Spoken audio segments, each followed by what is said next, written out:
생명의 주님을 찬송합니다. 부족한 종을 단위에 세우셨사오니 능력의 장중에 붙드시고 하나님 은혜의 복음을 증거하는 복된 도구로만 사용하옵소서. 감사하옵고 주님의 이름으로 기도 올렸나이다. 아멘. 할렐루야. 앞에 뒤에 예쁜 사랑합니다. 축복합니다. 인사하세요. 네.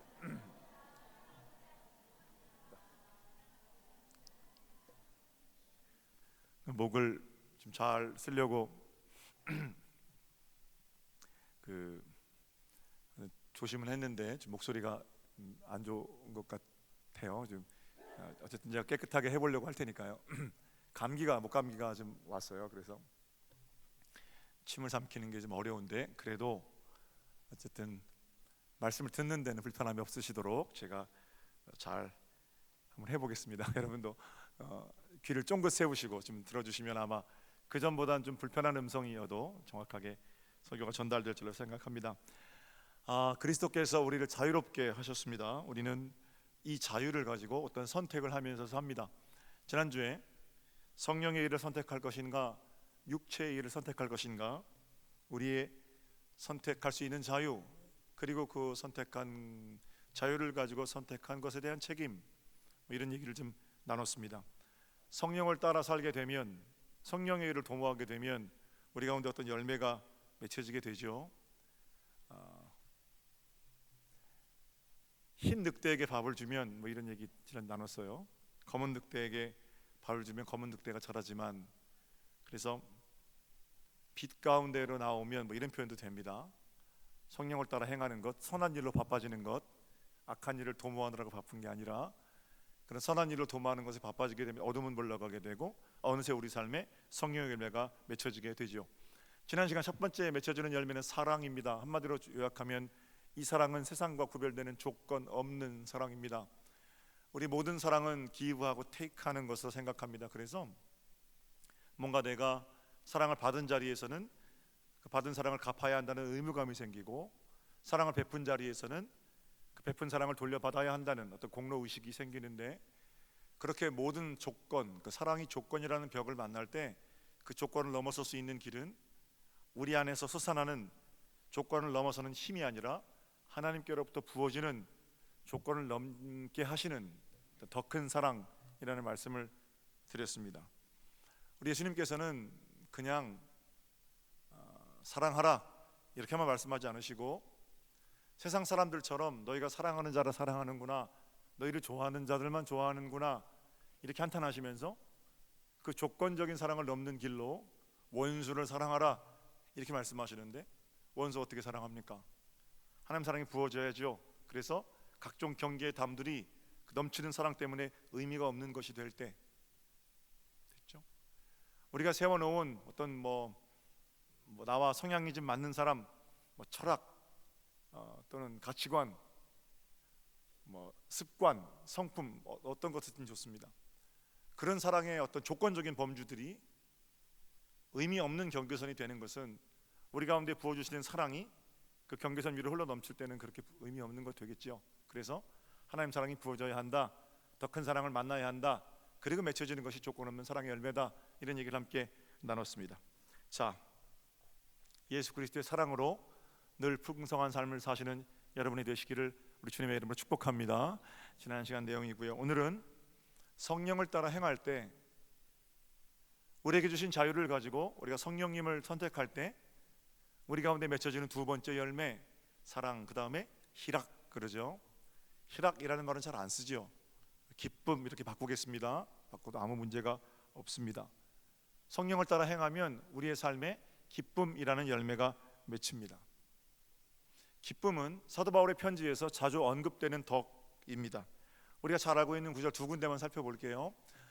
신약 성경에서 제일 먼저 쓰인 책이 데살로니가 전서인데, 데살로니가 교회에 보낸 첫 번째 편지에 사도 바울은 뭐라고 권면하냐면, 여러분 항상 기뻐하십시오 그럽니다. 쉬지 말고 기도하라, 범사에 감사하라. 항상 기뻐하는 이런 삶이 예수 그리스도를 통해서, 예수 그리스도 안에서 우리 가운데 행하기 원하시는 하나님의 뜻입니다. 이렇게 편지하는 거예요. 빌립보 교회에 보내는 편지에는 주 안에서 항상 기뻐하라, 내가 다시 말하노니 기뻐하라, 이렇게도 말씀하십니다. 사도 바울이 이 외에도 기쁨에 대한 이야기들을 많이 썼는데 항상 기쁨에 대해서 말하면서 앞에 따라 나오는 단어가 있어요. 그게 항상 기쁨입니다. 한번 따라해 볼게요. 항상 기쁨. 사도 바울은 여러분 항상 기뻐하세요 이렇게 기쁨을 권면하고 있어요. 그러니까 오늘 기쁨도 성령 안에서 우리 가운데 기쁨의 열매가 맺혀진다면 그거는 기쁜 일이 있을 때 기뻐하고 슬픈 일이 있을 때 슬퍼하는 우리 어떤 그 자연적인 우리 인성의 열매가 아니라 그리스도 안에서 새롭게 탄생된 항상 기쁨의 열매라는 거죠. 자, 그럼 제가 이렇게 여쭙겠습니다. 아주 편하게 여러분, 사람이 항상 기뻐할 수 있습니까? 생각을 좀 할 시간을 제가 드리는 거예요. 조울증이라는 질병이 있어요. 그죠? 조울증. 의학 용어로는 양극성 장애 뭐 이렇게 말한다고 그래요.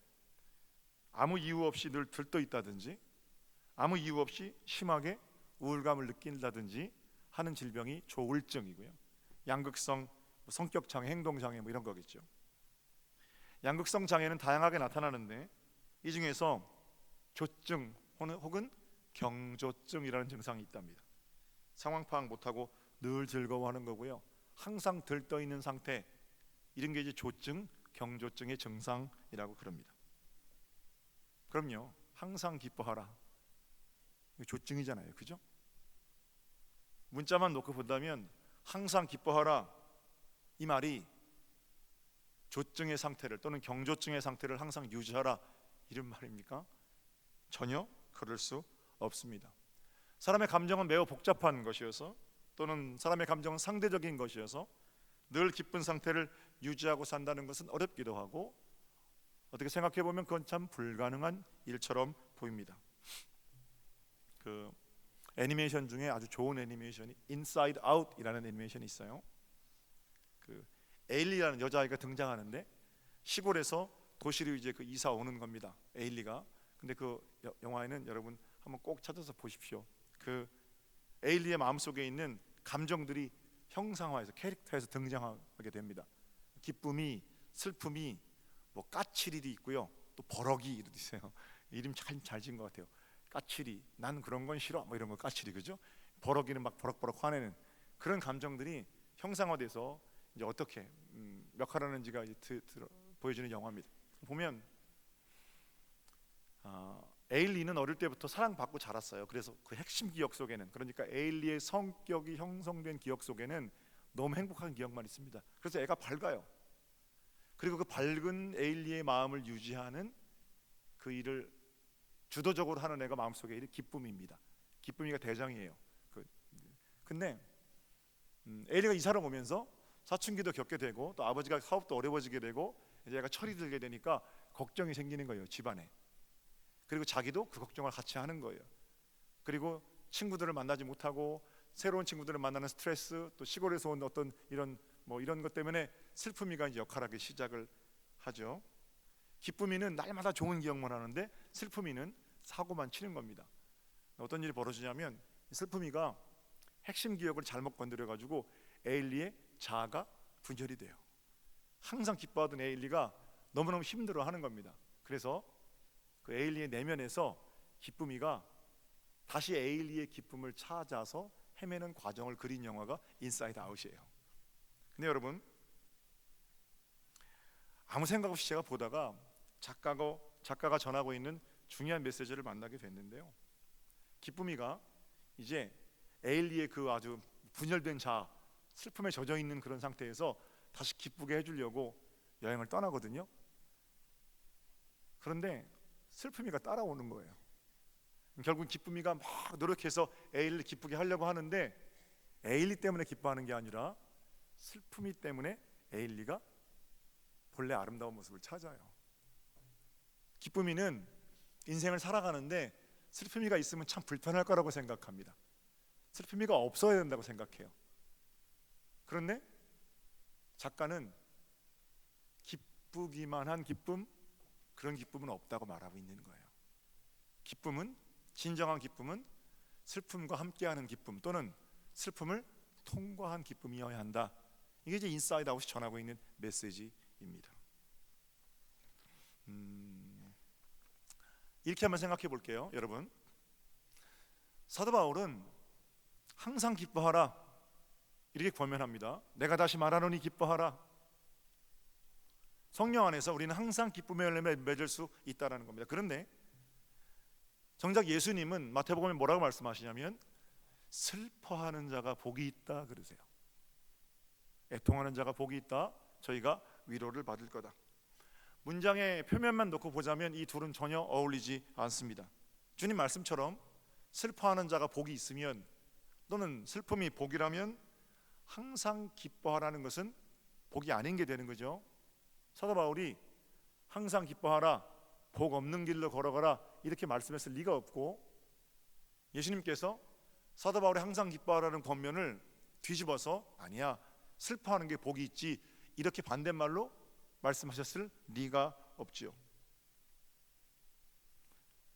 그렇다면 항상 기뻐하라는 말하고 슬픔이 복이라는 말하고 그게 어떻게 만납니까?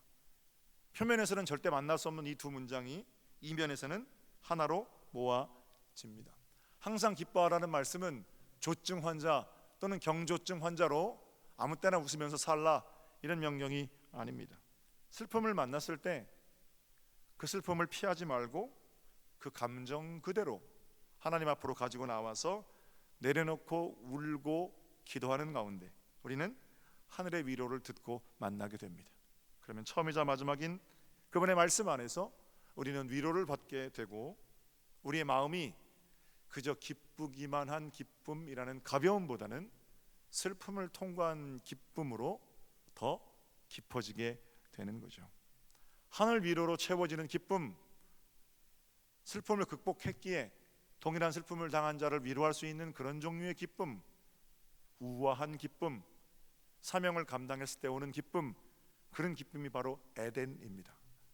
그리고 에덴 가든은, 에덴 동산은 바로 그러한 기쁨을 가진 자들이 항상 기뻐하며 사는 그런 자리이죠. 교회가 에덴 동산 되어야 한다는 것은 조증 환자들만 가득해야 한다, 전혀 그런 얘기 될 수 없고, 인생에 갖가지 슬픔들이 있지만 언제나 그 슬픔을 승화시켜서 슬픔이 가지고 있는 에너지를 하나님 향한 기쁨으로 노래하고 춤출 수 있는 사람들, 그런 사람들이 모인 곳이 바로 교회이죠. 슬픔 없는 곳이 없거든요. 그러나 슬픔보다 언제나 클 수 있는 하늘 기쁨, 슬픔을 정면으로 마주하고 슬픔 속에서 우리를 위로하시는 주님을 만났을 때 오는 기쁨, 그런 기쁨이 하나님께서 우리에게 주시는 기쁨이죠.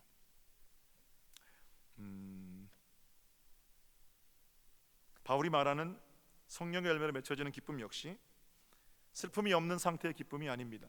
내가 저 사람하고 나를 보니까 저 사람보다 내가 좀 나은 것 같아, 또는 저 사람보다 내가 좀 괜찮은 것 같아, 그래서 오는 기쁨 있잖아요. 만족감이 없거든요. 높은 자리, 넓은 집 뭐 이런 건 어떻습니까? 많은 성도들은 좀 어떻습니까? 우리가 700명 정도 모이는데 새생명축제 하면은 저는 한 7,000명쯤 됐으면 좋겠습니다. 그러면 7,000명쯤 되면 큰 기쁨이고, 700명은 그 10분의 1만큼의 기쁨입니까?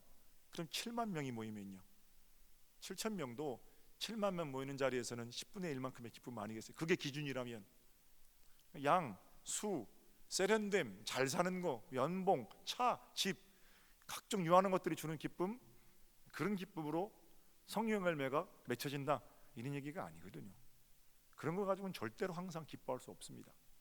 어느 자리에 올라가면 나보다 늘 더 잘 사는 사람, 그런 사람들만 보이는데, 그런 눈높이로 살아서 일상의 삶에 내게 감사가 없는데 그게 벌 받는 거라니까요. 그런 차원에서 하나님께서 주신 하늘 만족감을 가지고 사는 비결은 슬픔의 한가운데에서 하나님의 일하심을 보고 그 슬픔의 에너지를 하나님을 향한 노래로 승화시켜내는 복된 일이겠죠. 그렇다면 다시 여러분께 여쭙게요. 항상 기뻐하는 거, 하늘과 이어진 기쁨인데 어떻게 사람이 항상 기쁠 수 있습니까? 먼저 말씀드리고 싶은 거는요, 내게 있는 슬픔, 내게 있는 고통, 그 이유를 알면 사람이 항상 기쁠 수 있습니다. 고통 가운데서도 노래하고 슬픔 가운데서도 하나님을 기뻐할 수 있는 것은 이 고통이 나를 훈련시키시는 하나님의 손길이다. 이 고통 뒤에 찾아올 광명의 빛을 기대하게 되면 힘들고 어려워도 슬픔을 기쁨으로 만들어낼 수 있거든요. 지난주에 우리 존경하는 김영찬 권사님, 윤두랑 권사님 댁에 딸아이가 태어났어요. 손녀딸. 두 분이 딸을 낳았다는 게 아니라 두 분의 아들, 우리 김인천 집사가 딸을 낳았어요. 이제 우리 김 권사님은 아들 둘입니다. 그래서 아들 둘이 각각 아들 둘씩 나가지고요. 저 우리 권사님 댁에는 여자라고는 우리 윤두랑 권사님, 그리고 며느리 둘, 그렇게 해가지고 셋이고, 남자가 김영찬 권사님 아들 둘에다가 손주 넷, 그래가 남자가 7이에요. 아주 뭐라죠? 극단적인 성비 불균형이 그 집에 있어요. 네. 그런데 이번에 지난주에 공주님이 드디어 우리 김인천 집사 집에 셋째로 태어났어요. 오빠들이 얼마나 예뻐할까. 행복한 공주님인데,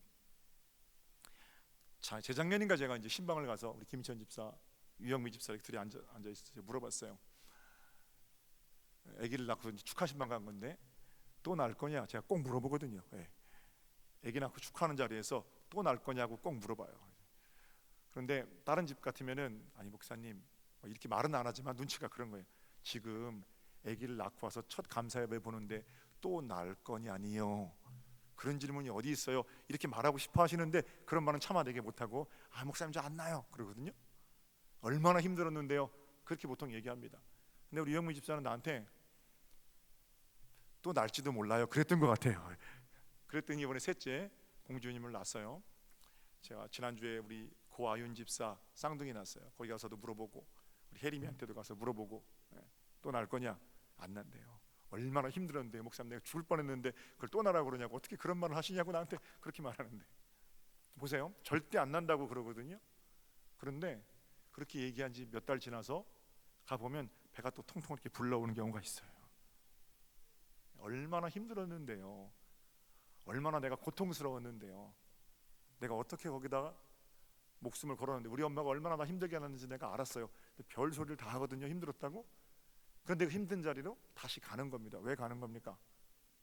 힘든 것보다 그 두려움보다 아이를 주셔서 아이를 안고 하나님을 향한 감사, 그게 더 감격적이기 때문에 그래요. 그리고 그 힘든 과정이 없이는 그런 감사가 없다는 걸 알기 때문에 해산의 고통을 자처해서 그리로 들어가는 거죠. 그죠? 우리에게 주신 수많은 슬픔들이, 고통들이 뭔가 이유가 있는 것, 납득할 만한 것이면 사람은 아무리 힘들어도 잘 견뎌냅니다. 그리고 슬픔의 순간에 하나님 영광 받으세요, 하나님 너무너무 기뻐요, 이렇게 노래할 수 있는 것도 이 슬픔이 무엇인지, 이 고통이 무엇인지 원인을 알게 되면 하나님께 예배할 수 있고 노래할 수 있습니다. 여러분 어떤 어려움을 겪고 계세요? 혹시 가정에 또는 재정에, 자녀의 문제들이 있으세요? 그럼 여러분의 믿음은 그 어려움에 대해서 뭐라고 말하고 있습니까? 그 어려움을 넘게 하시는 하나님을 향한 어떤 시선, 하나님의 섭리를 바라보는 믿음, 이 모든 슬픔이 또 어려움이 우리에게 무엇인가 더 복된 것을 주시려는 하나님의 계획이심이 정말 믿어지십니까? 그렇게 믿어지신다면 그 슬픔을 당한 자리에서 우리는 슬픔을 기쁨으로 바꿔낼 수 있습니다. 그게 믿어지는 자들이 항상 기뻐하는 삶을 살 수 있고, 그 믿음 때문에 오늘도 원망하고 낙담하고 절망하는 자리가 아니라 하나님의 일하심을 기대하며 성령의 일을 쫓아 행하는 자들의 삶 가운데 기쁨의 열매가 맺혀지게 되는 거죠. 믿음은 이런 일들을 가능하게 합니다. 자, 저는 여러분이 각종 어려움 만났을 때 하나님의 일하심을 보고 느끼고 경험하고 날마다 하나님과 동행하며 성령의 일을 도모하고 어려움 중에서도 기쁨 열매를 맺으며 사시는 복 있는 분들이 되시기를 우리 주님의 이름으로 축복합니다. 설교가 여기서 끝나면 참 좋겠는데, 우리가 만나는 슬픔 중에서는 이유 없는 슬픔, 이유는 있겠죠. 그러나 원인을 모르는 슬픔, 이런 거 있거든요. 믿음이 아무리 좋아도 아무리 생각해봐도 이유를 알 수 없는 고통, 그때는 어떻게 합니까? 그거 알면 그래도 내가 기쁨으로 바꿔낼 수 있는데 그걸 모르겠는데 그래도 우리가 기뻐할 수 있습니까? 저는요, 이유를 알지 못하는 상태에서 슬픔을 억누르고 억지로 웃는 그런 기쁨이 성령의 열매로 외쳐지는 기쁨이라고 생각할 수 없습니다.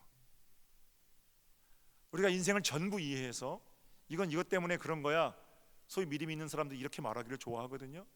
그러나 천만에요.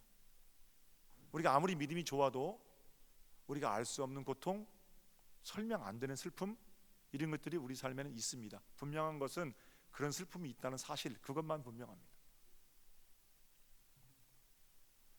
목회하면서 거대한 슬픔을 만나는 성도들 봐요. 그러면 그때 목회자로서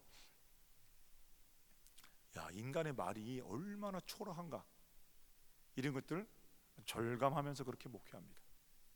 내게 무슨 신비한 능력이 있어서 그 사람의 상처들을 매만지고 그 사람이 좀 회복됐으면 좋겠다. 왜냐하면 몇 마디 말로 위로한다는 게 얼마나 값싼 것인지 절감하기 때문에 그래요.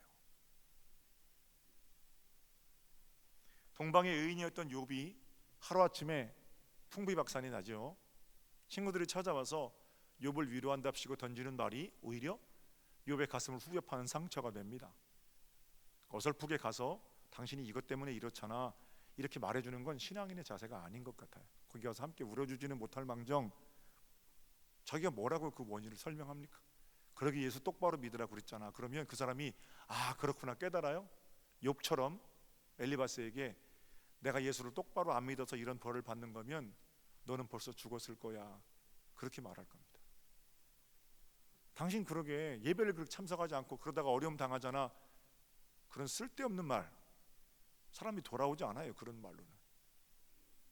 또는 위로한답시고 던지는 얘기들이 오히려 그 사람 가슴에 소금을 뿌리는 말이 되면 인간의 말이 어떻게 슬픔을 위로하고 그 슬픔을 바꿔서 기쁨으로 그 사람들 노래할 수 있겠습니까? 아니 나를 제일 사랑하는 내 부모 말도 안 듣는데. 그래서 항상 기뻐하는 거, 이유는 알면 기뻐할 수 있지만 이유를 모르면 기뻐하기가 어렵잖아요. 저도 목회하면서 몇 군데 이렇게 접어놓은 데가 있어요. 책갈피를 접어놓은, 제 인생에 쭉 들여다보고 하나님 앞에 가서 좀 물어보려고요. 하나님 그때 왜 그러셨어요? 하나님 내가 나중에는 알게 되겠죠. 그러나 하나님 앞에 가서 알게 될 문제도 있어요. 하나님 그때 그 사람은 왜 데려가셨어요? 하나님 그 사람 무슨 잘못이 있어요? 이건 어떤 뜻이에요? 이렇게 여쭤보려고 잘 접어놓은 그런 인생의 페이지들이 있어요. 제자훈련 받고 있는 우리 집사님 간증 읽어 드릴게요. 우리 집사님은 4학년 때, 초등학교 4학년 때 제가 20살이었거든요. 그래서 선생님이었어요. 교회학교 처음 맡은 반 아이였는데 벌써 이제 40 다 돼가죠. 허락받고 제가 읽어 드립니다. 저는 모태신앙으로 신앙에 대한 결정권 없이 태어났습니다. 그리고 그것으로 난 이미 구원을 받았고 믿음도 저절로 성장하는 줄 알고 자랐습니다. 20대 초반 청년부 수련회에 참석했습니다. 찬양의 열기, 기도, 사랑하는 사람들과 시간이 너무 뜨겁고 행복했습니다. 그때 처음 간증이라는 걸 해보고 눈물도 흘리며 내가 예수님 믿고 있구나, 예수님 만났구나 생각했습니다. 지금도 그때 수련회 얘기를 많이 합니다. 아마 그때 예수님께서 저희들의 마음에 오셨던 것 같습니다. 그 후 저는 주일 예배만 5번을 드렸습니다. 참 열심히 봉사했습니다. 아침부터 저녁까지 교회에 살았지만 힘들지 않았습니다. 오히려 기쁨이 충만했습니다. 이거 환주 좀 펴주세요. 안 나와요? 방송실 좀 켜주세요. 어디까지 읽었죠? 5번 반주하고 기쁨이 충만했다는 까지 읽었어요. 그리고 결혼을 했습니다. 전 교회를 옮겼고 서울의 아주 큰 대형 교회에 출석하게 되었습니다. 그곳에서 아이를 낳았습니다. 아이를 키운다는 핑계로 썬데이 크리스천으로 살았습니다. 참 편했습니다. 봉사자로 섬기며 예배 시간에 목사님 사인을 기다리며 긴장하지 않아도 됐습니다. 점점 세상과 가까워졌지요. 이런 제가 안타까우셨을까요? 어느 날 남편에게 상상도 못할 병이 찾아왔습니다. 저는 큰 죄책감에 빠졌습니다. 남편이 아픈 것이 저 때문이라고 생각했습니다. 그리고 그때부터 남편의 7개월간의 투병 생활이 시작되었습니다. 병원에서 저와 남편은 간절히 하나님을 찾았습니다. 남편이 변했습니다. 몸은 하루가 다르게 망가져가고 있었지만 병원에선 남편을 해피맨이라고 불렀습니다.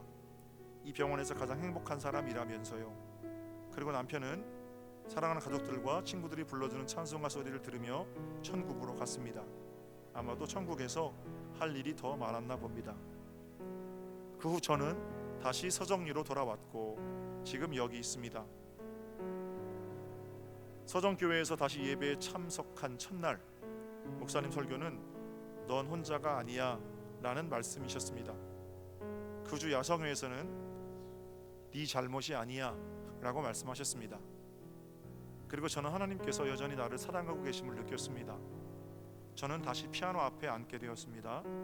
그리고 여전히 목사님의 사인을 기다리며 찬양 인도에 맞춰 신나게 건반을 두드립니다. 성도님들은 제가 피아노 치는 모습만 봐도 은혜가 된다고 격려해 주십니다. 참 고맙고 감사한 일입니다. 아무것도 아닌 나를 사용하시는 하나님이 귀하시고 존귀하게 여김 받게 해주셔서 감사드립니다. 감사와 기쁨으로 살아가려고 합니다. 내가 나를 보배롭고 존귀하게 여겨야 다른 사람도 나를 존귀하게 여긴다고 목사님 말씀하십니다. 저는 사랑둥이 복덩이입니다. 여러분도 물론 하나님 안에서 모두 사랑둥이 복덩이이십니다. 저는 찬양할 때 가장 기쁘고 행복하답니다. 그리고 제게 주신 능력으로 성도들과 기쁨을 나눌 수 있어서 참 좋습니다. 언제나 저를 사랑해 주시고 끝까지 사랑해 주시는 나의 구원자이신 예수님 많이 많이 사랑합니다. 집사님 간증이에요. 남편의 갑작스러운 죽음이거든요. 제가 서울에 신방 가서 우리 집사님 병원에 가서 이제 손잡고 이렇게 얘기했어요. 집사님, 나중에 우리 하나님 앞에 가서 꼭 물어보자. 이유를 알 수 없는 거대한 슬픔, 어떻게 설명하겠습니까? 분명한 것은 슬픔이 있다라는 겁니다. 받아들일 수밖에 없다라는 거예요. 그런데 그렇게 거대한 슬픔을 받아들이고 나면 그제서야 보이는 기쁨이 있습니다. 받아들이지 않고 거부할 때 누리는 기쁨이 아니고 받아들일 때 누려지는 기쁨이에요. 하나님의 섭리가 있으니까 무조건 받아들여야 한다, 이런 섭리론적인 우격다짐이 아니에요. 가령 제 설교가 현재 슬픔을 당하고 계신 분에게 무조건 받아들여라 라는 그런 가혹한 강요로 들려지지 않기를 바랍니다. 분명한 것은 그럼에도 불구하고 우리는 받아들일 수밖에 없는 현실을 산다라는 것. 힘들고 어렵지만 그게 사실입니다. 안 되는데 억지로 웃으면서 항상 기쁨을 억지 웃음으로 대체하라, 절대로 그런 거면 아닙니다. 알 수 없는 고난, 슬픈 상황 속에서 그걸 받아들이고 나면 주님께서 우리 인생 가운데 물으시는 거예요. 너 아직도 나 사랑하니? 마치 배신자인 베드로에게 찾아오셔서 요한의 아들 시몬아, 네가 나를 사랑하느냐? 이렇게 물으시는 것처럼 슬픔의 한가운데에서 우리에게 사랑을 확인하고 물으시는 하나님, 주님 너무 가혹합니다. 이렇게 우리가 답변해 드릴 수밖에 없는 그런 상황이죠. 그러나 주님 내가 사랑하시는 주께서 아시잖아요. 이렇게 주님께 응답하고 나면 지금도 나를 사랑하시는 하나님 안에서 우리는 슬픔을 극복하고 항상 기쁨의 세월을, 비로소 그 처절한 슬픔의 터널을 통과하고 나서 살아갈 수 있다라는 겁니다. 사랑하는 여러분, 성령의 일을 쫓아 행하십시오. 그리고 슬픔의 한가운데 피하려고 하지 말고 마주하십시오. 슬프면 울고 힘들면 힘들다고 주님 앞에 말씀하십시오. 그렇게 주님께 내려놓을 때 주님께서 우리를 위로하시고 격려하시는 주님의 음성을 듣게 될 거고, 그때 충만하게 채워지는 그 하늘 기쁨은 세상 어떤 상대적인 기쁨과도 비교 안 되는 놀라운 하나님의 능력의 세월, 복된 기쁨이 될 것입니다. 디트리 보네퍼 목사는 39살에 죽었습니다. 마지막 감옥에서 마지막으로 지은 시가 있는데, 그 시는 죽기 바로 전에 지은 시인데 너무너무 감동적이에요. 폰 구텐 메슈켄, 독일어는 구텐, 굿 메슈켄, 능력이거든요. 선한 능력으로 라고 번역된 시입니다. 마지막에 보네포 목사의 시를 제가 읽어드릴게요. 암울한 상황, 기쁨이라고는 찾아볼 수 없는 죽으러 가는 길에 39살입니다. 39살. 그 길 위에서 믿음의 사람이 지은 시입니다. 어떻게 이분이 항상 기쁨을 살았는지 들어보세요. 그 선한 힘에 고요히 감싸여 그 놀라운 평화를 누리며 나 그대들과 함께 걸어가네. 나 그대들과 한 해를 여네. 지나간 허물 어둠의 날들이 무겁게 내 영혼 짓눌러도 오 주여 우리 외면치 마시고 약속의 구원을 이루소서. 그 선한 힘이 우리를 감싸시니 믿음으로 일어날 일 기대하네. 주 언제나 우리와 함께 계셔 하루 또 하루가 늘 새로워. 주께서 밝히신 작은 촛불이 어둠을 헤치고 타오르네. 그 빛에 우리 모두 하나 되어 온 누리에 비추게 하소서. 선한 능력으로 슬픔의 한가운데서도 기쁨을 살 수 있어요. 죽음을 앞두고도 이분이 이렇게 노래했다면 우리 성정이 다른 사람 아니지 않습니까? 어떤 슬픔 속에서도 우리는 그 선한 힘으로 하나님 앞에 노래할 수 있습니다. 함께 찬송해 볼까요? 그 선한 힘이 우리를 가꾸려면 신이 믿음으로 일어날 일 기대하네. 주 언제나 우리와 함께 계셔 하루 또 하루가 늘 새로워. 그 선한 힘이 우리를 감싸시네. 그 선한 힘이 우리를 감싸시네. 믿음으로 일어날 일 기대하네.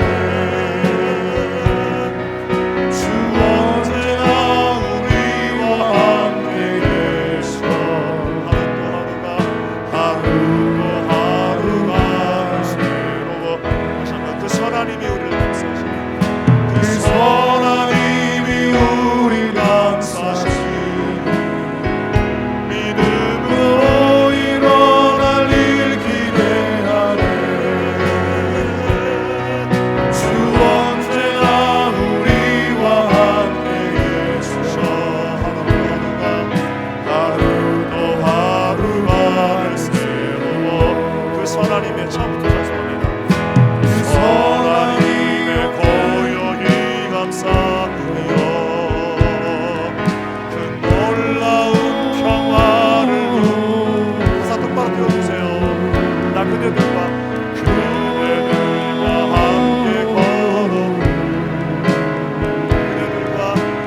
그대들과 한 해를 여네. 처음부터 찬송합니다. 그 선한 힘에 고요히 감싸여 그 놀라운 평화를 누리며 그대들과 함께 걸어가네. 그대들과 한 해를 여네. 지나간 허물 어둠의 날들이 무겁게 내 영혼 짓눌러도 주여 우릴 외면치 마시고 약속의 구원을 이루소서. 선한 힘이 그 선한 힘이 우릴 감싸시니 믿음으로 일어날 일 기대하네. 주 언제나 우리와 함께 계셔 하루 또 하루가 늘 새로워. 하나님, 주의 선한 능력으로 우리 가운데 부어주셔서 각종 슬픔 가운데에서 우리를 사랑하시는 주님을 만나게 하시고 그제서야 비로소 부어지는 하늘 기쁨으로 날마다 하나님의 이름을 노래하는 항상 기뻐하는 복된 인생 되기를 원하오니 주여 우리에게 믿음을 더하여 주시옵소서. 어둠 가운데 사는 인생들이 생명의 빛을 발견하고 항상 기쁨을 살았던 것처럼 이번 한 주간 말씀 듣고 돌아가는 성도들의 삶, 걸음 닿는 곳마다 항상 기쁨, 하늘 천국이 이루어지게 하시고 그리로 살아갈 때 우리를 도구 삼으시는 주님께서 참 기뻐하시는 복된 장면들이 이번 한 주간 저희의 인생 노래 예배가 되게 하여 주시옵소서. 감사하고 주님의 이름으로 축복하며 기도 올려 싸움나이다. 아멘.